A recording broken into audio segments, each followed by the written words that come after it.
Well, hello there YouTube peeps and modellers. Welcome to MFM, my factory models, and to this subject, which is a little kit chat, for want of a better description. Some of my favourites, these, or what are fast becoming my favourites due to their compact size, because I don't have a lot of space where I live. Plus, I'm not really a fan of massive models. Because the time it takes, and also my skill levels probably don't reach that far. But so I'm more a fan of the smaller kit. And what we've got here is the reboxed Revell JAGDPANTHER in 172. The SDK have said 173, which apparently meant hunting panther in their language. Late entry into the war. I think late 1944, about 400 were built. These tank destroyers, basically. I think they were getting desperate, so they thought their tanks were getting knocked out.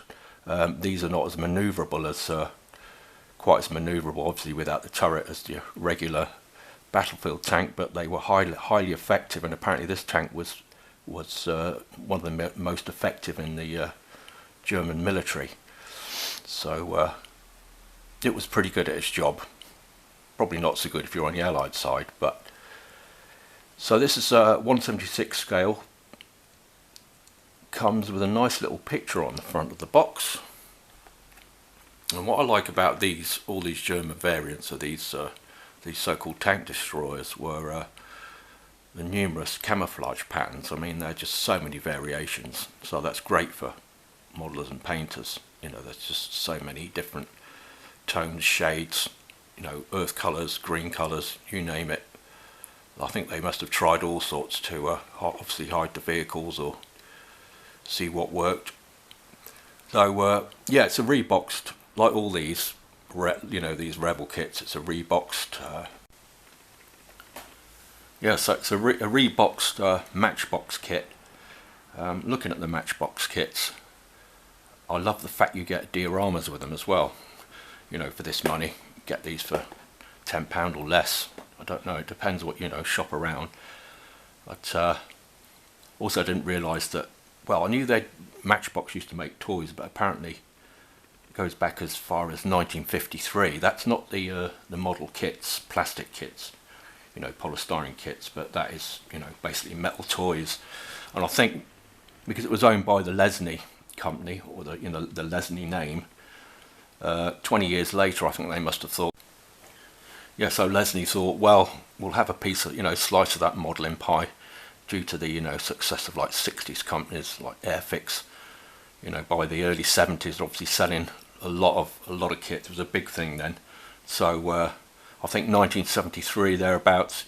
There's actually a good website, which I'll put the link below. So anyone who wants to, you know, find out a lot more about Matchbox kits, go to that link. Sure, you'll find it pretty enlightening. So by 1973, Matchbox basically set up a plastic model company, sending people out to photograph, measure, and design, you know, anything they could get their hands on that could be turned into a model.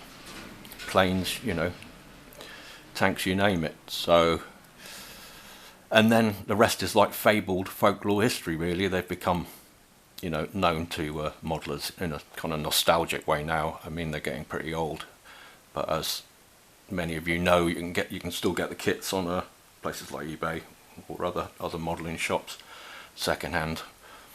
I guess they turn up all over the place as well, but you know, charity shops maybe, that kind of thing. But so yeah, back to the actual tank. Was the chassis of the tank apparently was the Panther, which was one of the German Wehrmacht's faster tanks. So they probably thought, well, we'll weld this, you know, the new design on top of that with a different gun. Apparently that was the Pack anti-tank gun was added in place of the original Panther tanks gun. And off it was sent packing out the factories into hostile territory. So yeah, I like these boxes, and they're great for my what's great about them is they're great for my kitchen cupboard, which, well, it still is a kind of kitchen cupboard. It's got some crockery in, but it's gradually being replaced by all these blasted things. So these compact boxes, packs if you like. Yeah, so it's no ensuite dining for me at the moment. These my teetering piles of old crockery have been slowly displaced by plastic polystyrene. So yeah, sad really, but there you go. So yeah, this box will be opened at some stage, so I'll show you what's inside it. For those of you that are desperate to see the contents, we'll get the sprues out. It's still sealed, I haven't actually opened it. It's got the nice little Revell round plastic seals on the end of the box, which I think is rather nice. Could just be a piece of sellotape or something stuck round there, so it might be a small insignificant detail, but I think things like that kind of matter if you're selling a product. But so yeah, the compact size of these things will waffle on a bit, but I think that's why I kind of prefer this. Not necessarily prefer armour to plain, it doesn't really matter. I don't really care what the model is as long as I'm enjoying, you know, building and making the thing. But I think the problem with the aircraft is the wingspan ends up taking so much room. I mean, people used to obviously, which is probably not as fashionable now, but people used to like hang them from their ceilings. No doubt some people do, but then you've got, you know, instantly you've got a mobile dust gatherer, although it does keep them out of the way. You know, it does help probably protect them a bit more. They're not as prone to being knocked off shelves and things. But I think the problem with the, you know, plane, even like the 172, especially World War II kits with the, you know, the larger bomber sizes with your 4 engines, there's once you've built 2 or 3, that's it. That's your whole shelf space is gone. So I think in some ways it's probably good to do that technique which some modelers do, where they don't actually cement the wings on. They build the kit, and then when it's all finished they can take the wings off and pack it nicely away in its little box for when it's to be taken out to be shown to your mates or model shows or whatever shows. So yeah, so I do like smaller kits. So I think it's time to quite possibly get the knife out, and we can have a look at some of the. Oh, there was 2 further things I've forgotten to mention before I get the knife out. Dr. Jekyll, main Lieblings. No, well, that was the yeah, 2 things I forgot to mention was the price. I think I was a little bit optimistic with the price. I think it's more like £15, maybe even more here in the UK. And the other thing was, I believe this is a 1997 retooled reboxing, so it's not as the original Matchbox kits were. It's I believe it's a 97 retooling, because I've seen more recent packages than this with the updated Revell graphic and box design. So any road, I don't know, boy, it's mental. Well, let's get on with opening the box up then, if you'll bear with me without further ado.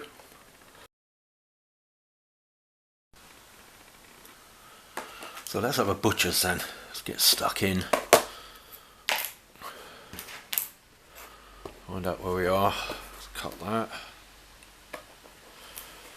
There. In fact, I'll just cut one end. I need to open both ends.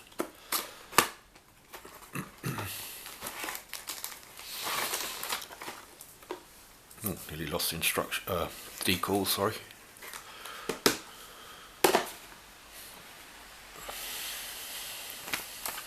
So we've got the obligatory plastic bag, with all the contents in. And I was right, there is a diorama, look.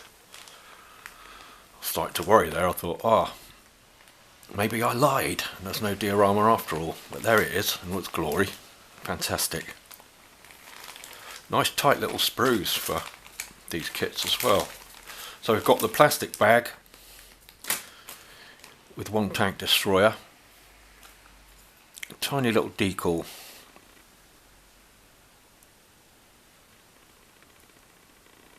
set there. And the protective paper. Instructions.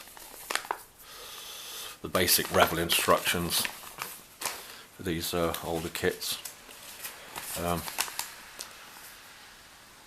small bit of mechanical information, if you like. Description of the actual tank, 600 horsepower engine, etc. Which I'm not going to read out. This is actually the paint. Oh no, it's the actual. Yeah, this is the whole instruction manual. So that's your colours. You get a colour coding chart, A, B, C, D, etc. there. Hope there's enough light on that. So that's your colour chart. And we've got the actual construction sprues, sprue diagrams all nicely laid out in black and white there. You can see them.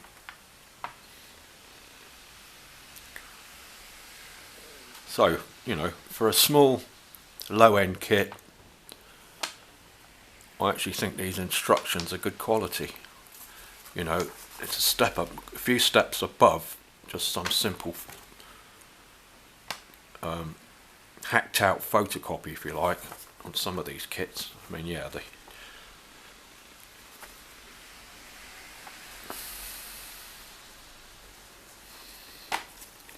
camouflage scheme there, paint scheme. Again, quite small illustrations, but it's adequate. You can see, you know, the patterns are actually well defined. They are well defined, so that does help. Helps people like me anyway. That's the yeah. So that's the lot. Basically, it's a kind of photocopied photo on the front of the finished model. If you can just about make it out, I can barely see it, and I'm holding the actual thing, but hidden behind it. Well, positioned behind a wall, which is basically what the deer armour is. Damaged pavement section, road section, and damaged wall section ruin, which is what, like I've mentioned previously, you get with the kit.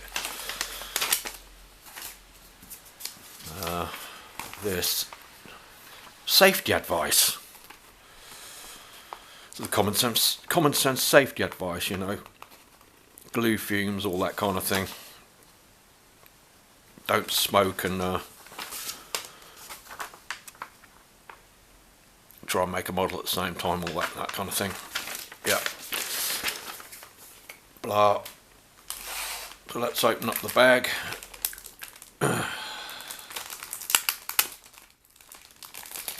Carefully. Just a few pieces of sellotape taping it down. And it opens up pretty easily. And you can see again. Opens up pretty easily. Slide out the contents.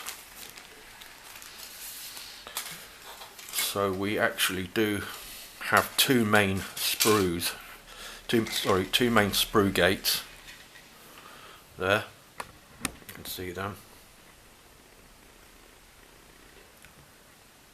And rather nice they are too.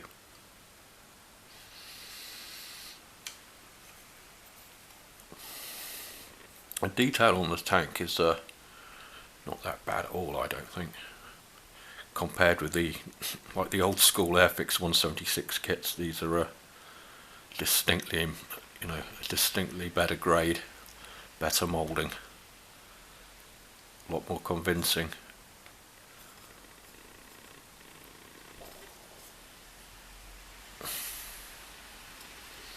You can see a little wall section there.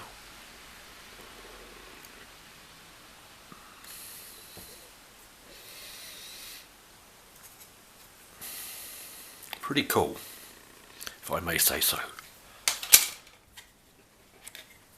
There's the deer armour plate. I love the actual size. They don't give you basically get a section which is smaller than the model, and I think that's quite clever. It actually works, that the two go together quite well like that. you know, you don't get, the attention is not necessarily all taken away from the model and onto the diorama, but it definitely enhances the whole model eventually. You can see the piles of bricks there, quite nice. So enjoy painting up these. Got your tank tracks. Yeah, I do like those. And then your wheel. All your wheel pieces there. We've got quite a few. You've got 2, 4, 6, 8, 10, 12, 14, 16, 18, 20. Yeah. So 26 including your drive. You've got your drive sprockets, well probably 28 with those. Nearly, I think that's about 30. Got the other 2 pieces there, which I think are for the actual drives. Not sure yet. So there, yeah. Really looking forward to getting to grips with this little one. Getting that made and painted up.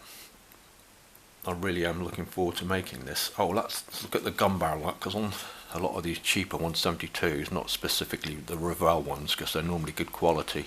Yeah, I was just looking at the gun barrel there, because on a few of my other cheaper kits I've had to actually scratch build new gun barrels because they're just way too thin, but that one looks okay.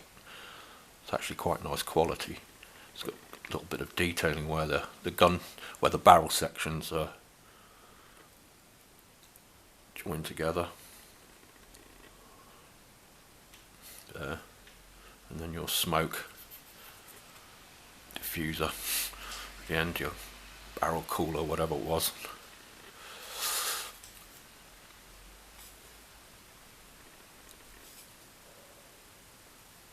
Great. Okay, well thanks for so I'm not going to photograph these and put them on. I mean, you can pretty much see there. You know, it's just a kind of chat review, kit review really. It gives you, I think it gives you a good idea of what the kit's about, or what, you know, what potential it holds, what you can do with it. Oh, there's one other thing, nearly forgot the tracks, your rubber tracks here. Again, these don't look too bad. Again, better than the earlier 176 Airfix ones, which wouldn't be too difficult. But I think we'll just stretch them a little as well, so they don't look too bad. Here you go.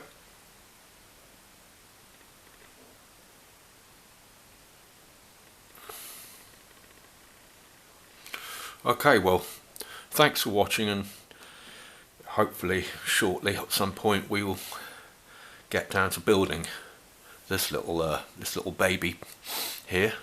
So that's the Revell, the SD KFZ 173, the JAGDPANTHER, hunting panther, in 176 scale from, and the model number is 03232, and the skill level is number 3. Not sure what my skill level is. I wouldn't like to number it really.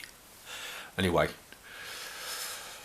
happy modelling, and hopefully see everybody on the next video. Bye for now.